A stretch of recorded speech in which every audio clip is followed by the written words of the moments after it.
Camerounaises, Camerounais, mes chers compatriotes, vous comprendrez, j'en suis sûr, que je commence ce message traditionnel en vous parlant de l'irruption sur notre planète de la pandémie du coronavirus. À cet égard, l'année 2020 restera certainement dans les mémoires comme une année sombre, marquée par des centaines de milliers de morts à travers le monde. Comme la quasi-totalité des pays, le Cameroun a été touché, peut-être moins gravement que d'autres États. Malgré nos efforts, le Covid-19 a endeuillé de nombreuses familles et provoqué de graves difficultés dans le fonctionnement de notre économie et de notre société. J'ai saisi cette occasion pour saluer de nouveau le dévouement de nos médecins, infirmiers et de façon générale de notre personnel de santé, grâce auquel de nombreuses vies ont pu être sauvées et continuent de l'être. Il est peut-être trop tôt pour essayer de tirer les leçons de ce douloureux épisode qui d'ailleurs se poursuit. Est-il nécessaire de rappeler que l'actuelle pandémie n'est pas la première et que l'histoire nous a appris que des épidémies ont anéanti des populations entières. La plus récente s'étant déclarée au lendemain de la Première Guerre mondiale. Faut-il y voir la responsabilité de l'homme, coupable d'exploiter sans modération les ressources naturelles de la planète et de se livrer sans cesse à des conflits générateurs de massacres et de maladies, ainsi qu'à des expériences pour développer des armes nouvelles.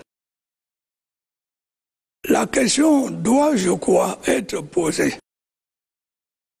Et quelle que soit la réponse, c'est le mérite de notre époque d'avoir clairement soulevé le problème de la relation entre l'homme et son milieu naturel.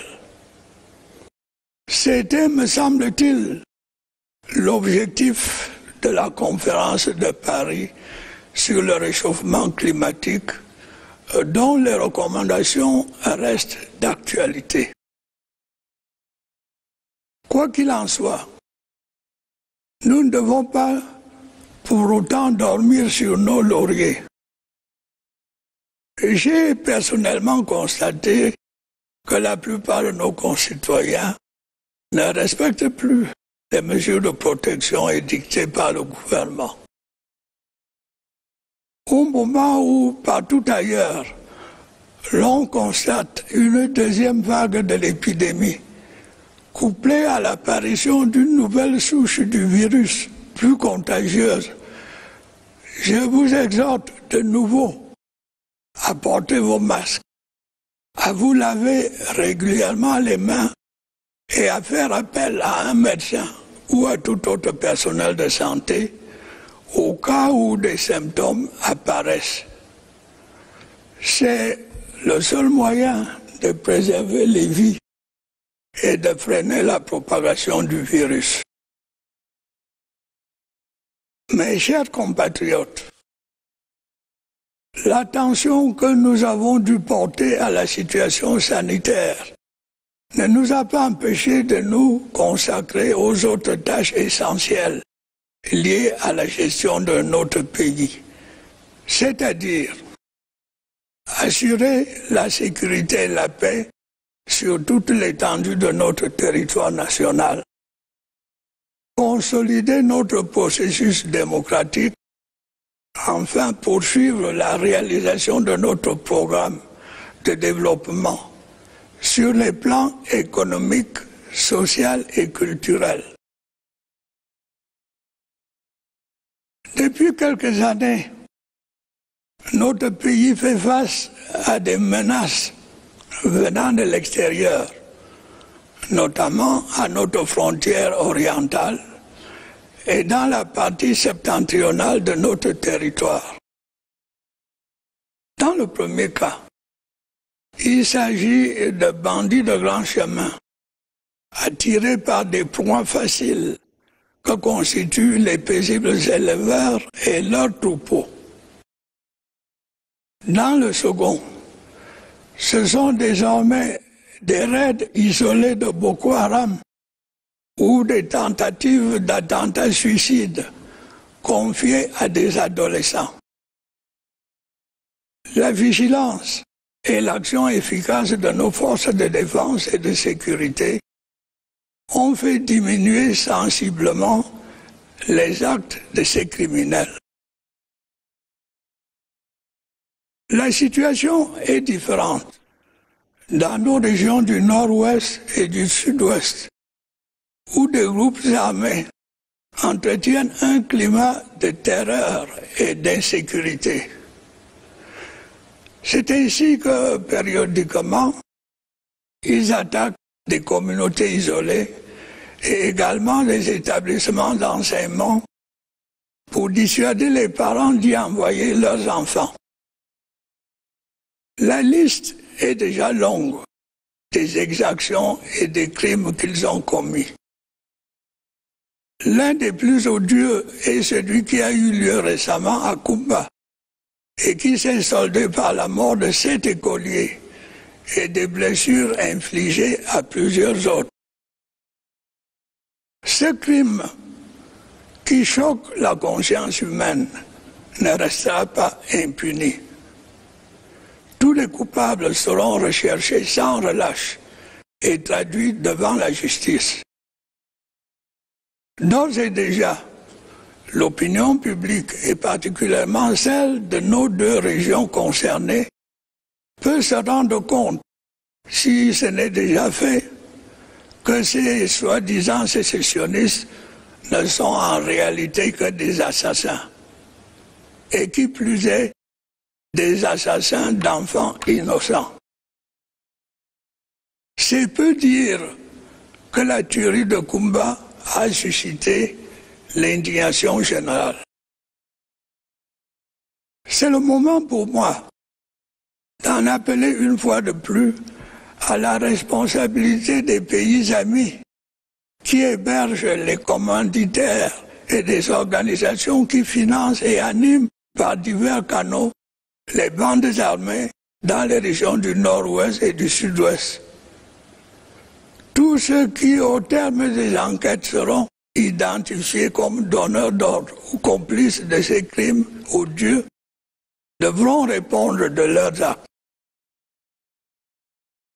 Autant, notre gouvernement n'a jamais cessé d'apporter la preuve de sa volonté d'ouverture et de dialogue, en libérant par exemple de nombreux ex-sécessionnistes et en facilitant leur réinsertion dans la société.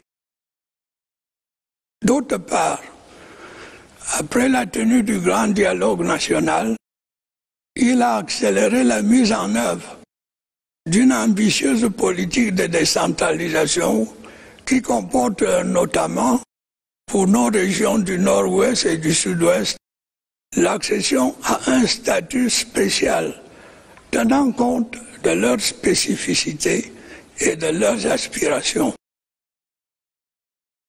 Et j'exhorte de nouveau les jeunes enrôlés dans les bandes armées à sortir de brousse et à regagner les centres de désarmement, de mobilisation et réintégration DDR, afin de retrouver, comme leurs autres jeunes compatriotes, une vie normale.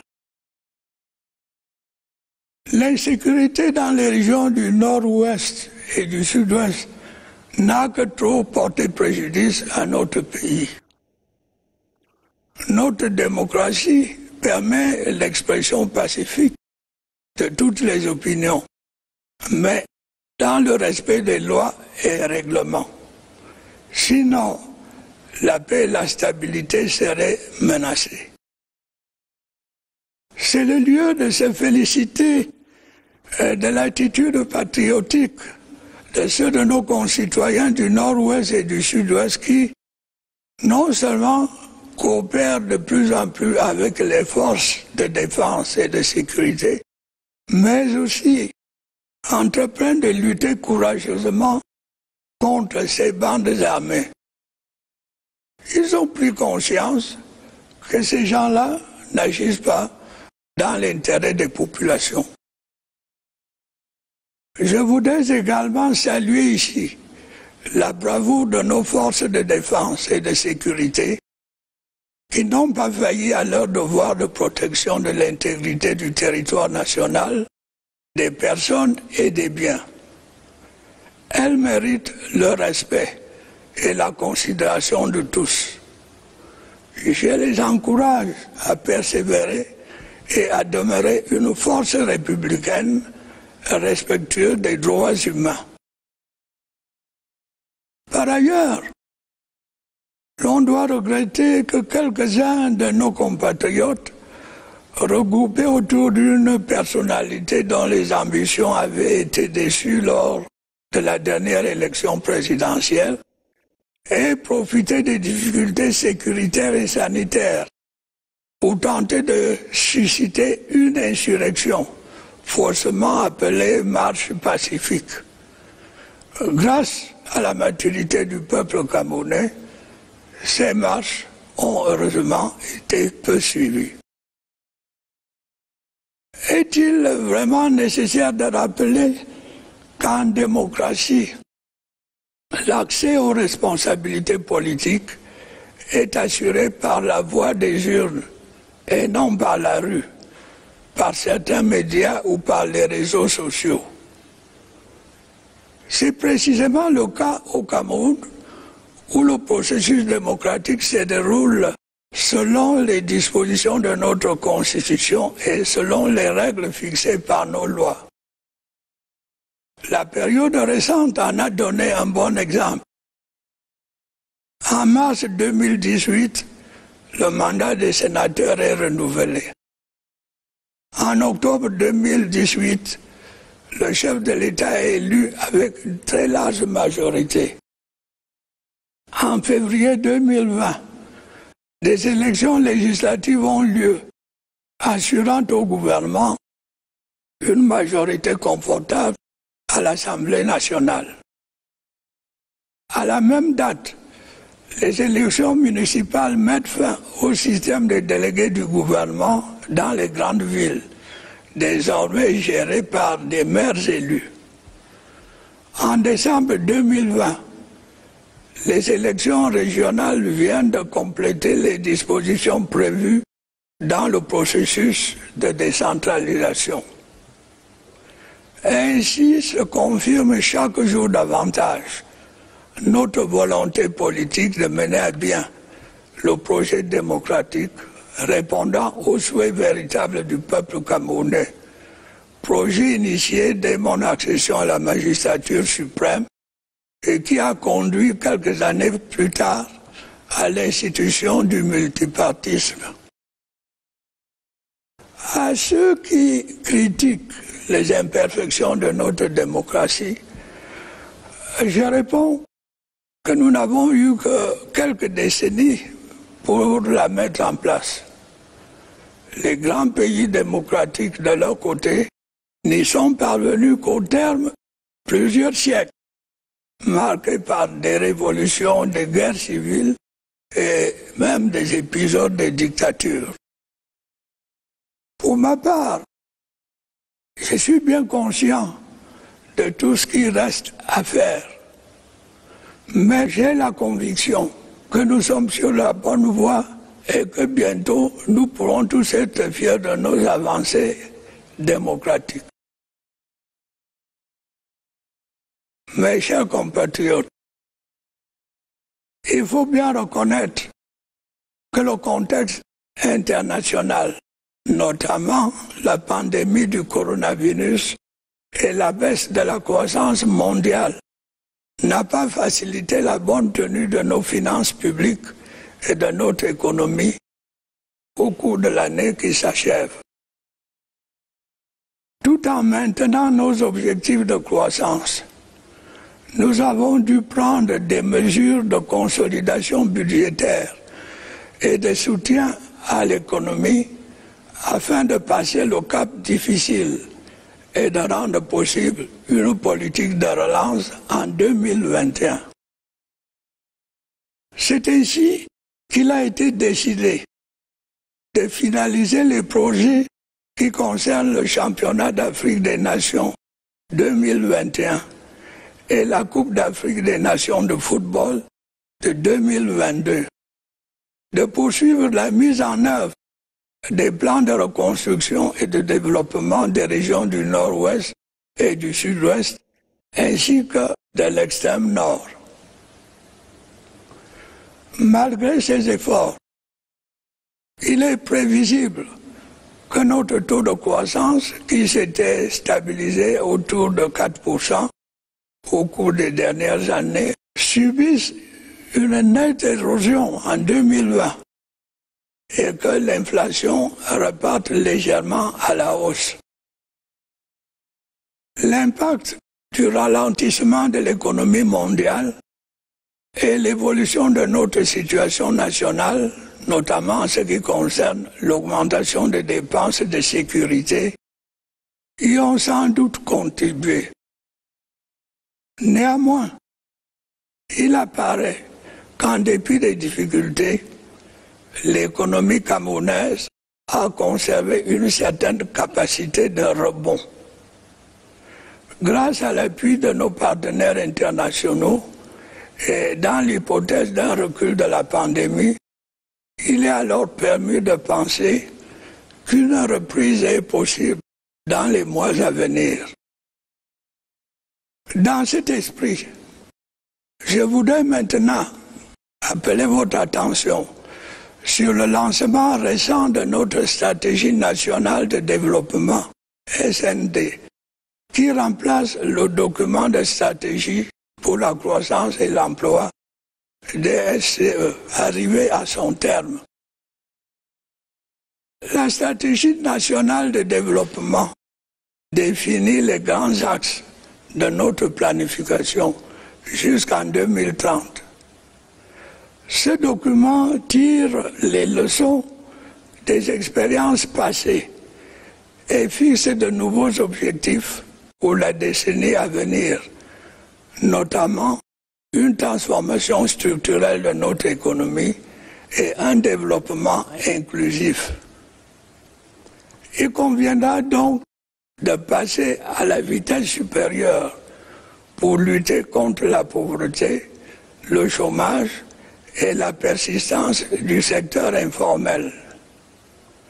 Il faudra également s'efforcer d'atteindre un taux de croissance de 8% en procédant à une transformation structurelle de notre économie et en améliorant l'efficacité de la dépense publique. Ainsi, nous conserverons toutes les chances de parvenir à l'émergence à l'horizon 2035. Bien entendu, nous poursuivrons par ailleurs la mise en œuvre de notre politique de développement social qui a été définie au début du septennat en cours, qu'il s'agisse de l'emploi des jeunes, de l'éducation, de la santé et de la famille. Telles sont, mes chers compatriotes, les grandes lignes de l'action que, malgré les difficultés, le gouvernement s'est employé à mettre en œuvre au cours des derniers mois et qu'il va poursuivre dans les prochaines années. Celles-ci seront cruciales pour notre marche vers l'émergence.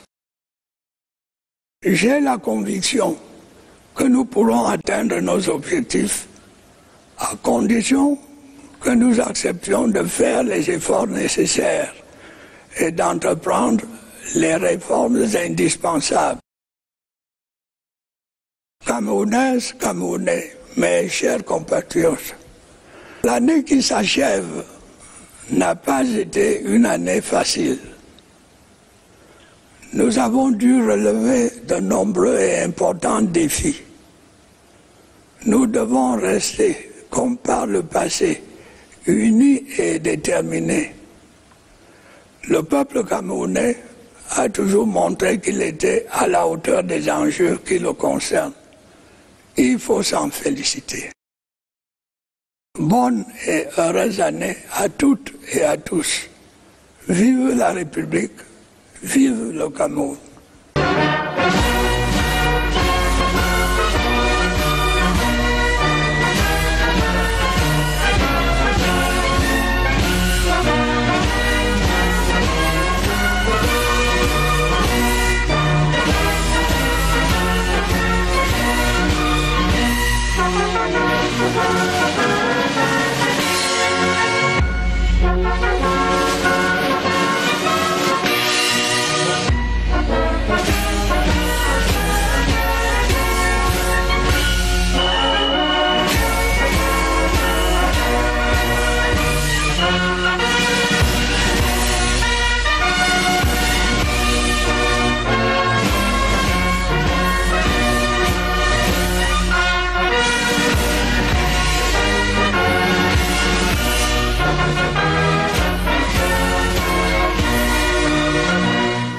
Camerounaises, Camerounais, mes chers compatriotes. Fellow Cameroonians, my dear compatriots, I am convinced that you understand why I am beginning this traditional message by talking about the outbreak of the coronavirus pandemic on our planet. In this regard, 2020 will undoubtedly be remembered as a dark year marked by hundreds of thousands of deaths worldwide.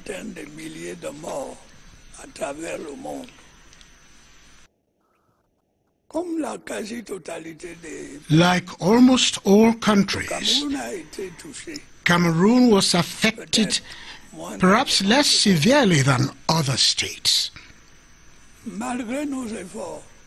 Despite our efforts, COVID-19 plunged many families into mourning and seriously hampered the functioning of our economy and society. I take this opportunity to hail once more the dedication of our physicians, nurses, and health personnel as a whole, thanks to whom many lives have been and continue to be saved.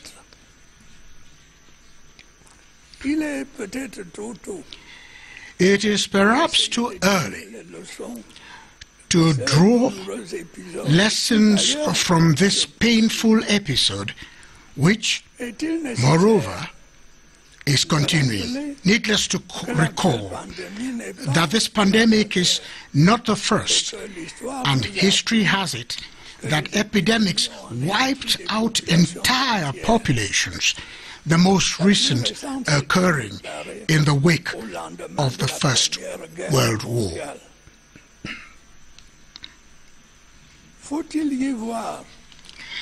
Should man take the blame because of his wanton exploitation of the planet's natural resources and his constant engagement in conflicts leading to massacres and diseases, as well as experiments to develop new weapons?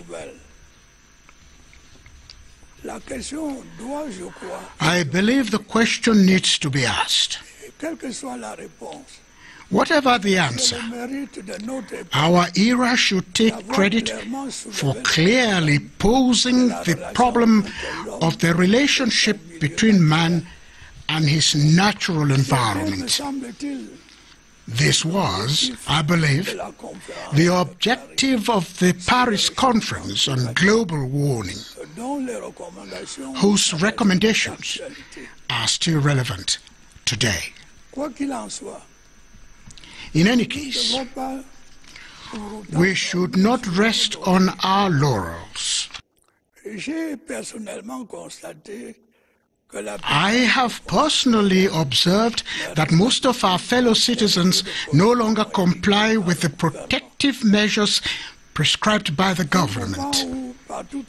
At a time when everywhere else there is a second wave of the epidemic coupled with the appearance of a new and more contagious strain of the virus, I urge you once again to put on your face masks, to wash your hands regularly, and to consult a physician or any other health personnel if you notice any symptoms. This is the only way to save lives and to curb the spread of the virus. My dear compatriots, our focus on the health situation did not prevent us from devoting ourselves to other essential tasks related to the management of our country, namely maintaining security and peace throughout our national territory, strengthening democratic process, and pursuing our economic, social, and cultural development program.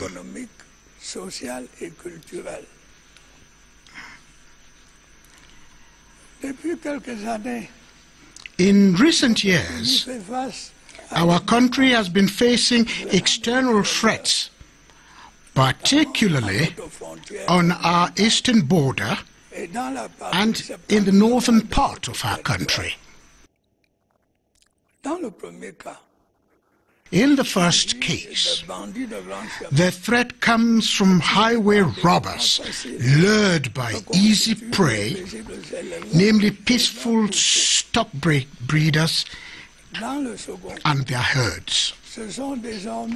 In the second, the threat now takes the form of isolated raids by Boko Haram or suicide bomb attempts by teenagers.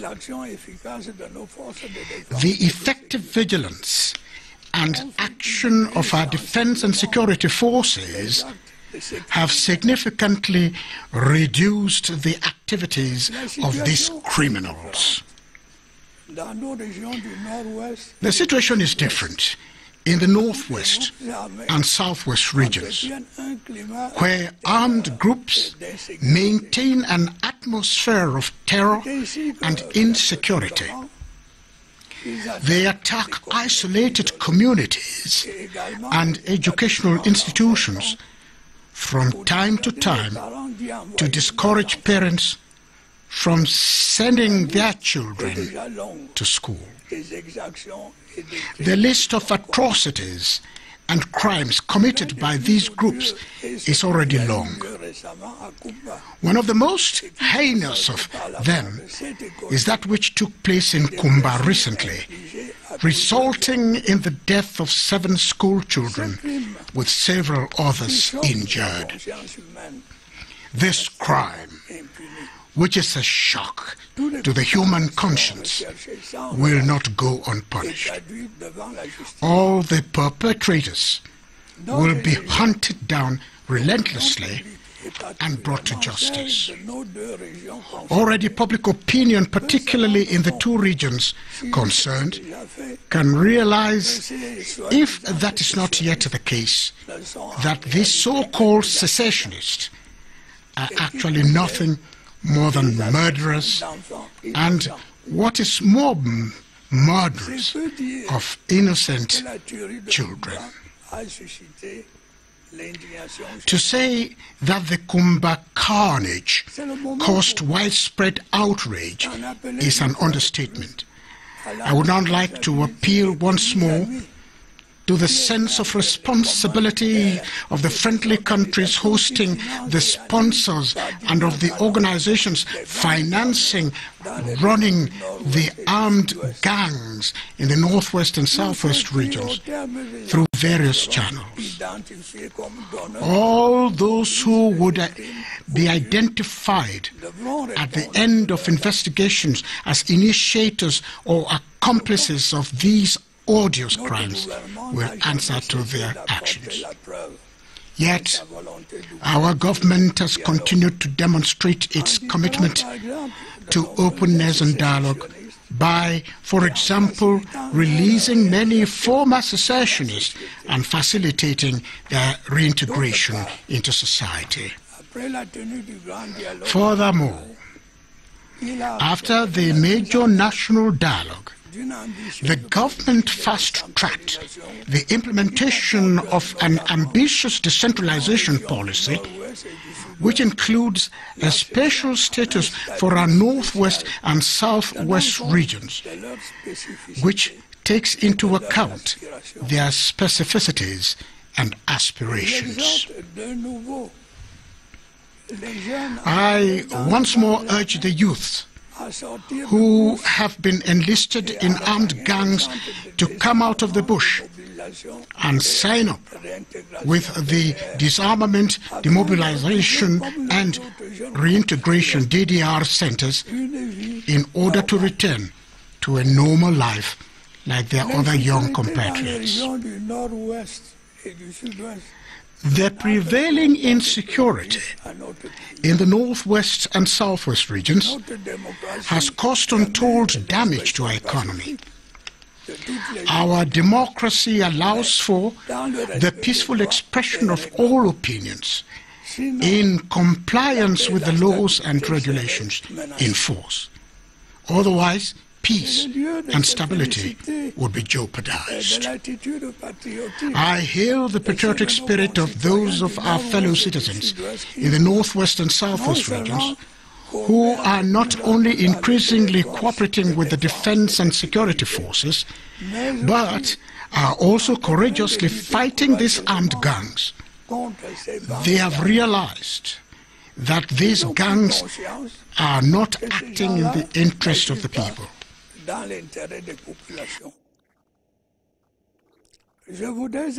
I would also like to commend here the bravery of our defense and security forces that have not failed in their duty to protect the integrity and the national territory, the people and property.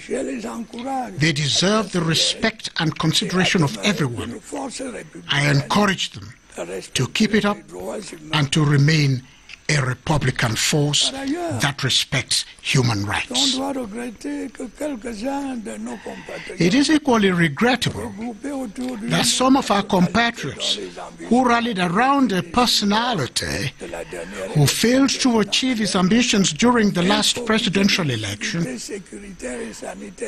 took advantage of security and health difficulties to try to stir up a revolt falsely referred to as peaceful marches. Fortunately, very few people took part in these marches, thanks to the majority of Cameroonians.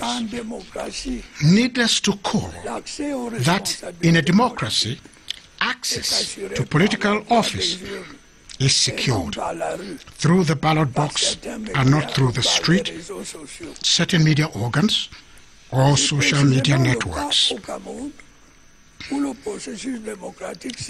This is precisely the case in Cameroon, where the democratic process is being conducted in accordance with the provisions of our constitution and the rules laid down by our laws, as illustrated by the following recent happenings.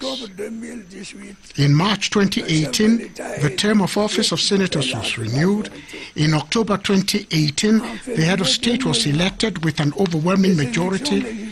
In February 2020, legislative elections were held, with the government securing a comfortable majority in the National Assembly. On the same date, municipal elections put an end to the system of government delegates in major towns, which are now managed by elected mayors. In December 2020, regional elections completed the implementation of the provisions of the decentralization process.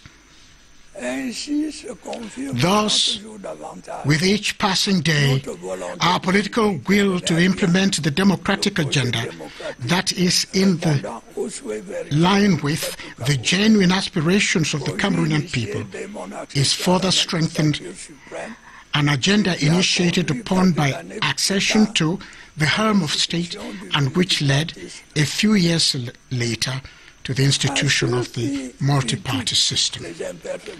To these who are criticizing imperfections of our democracy, I would like to say that it took us just a few decades to put it in place. The major democratic countries, for their part, did so only after several centuries marked by revolutions, civil wars, and even episodes of dictatorship.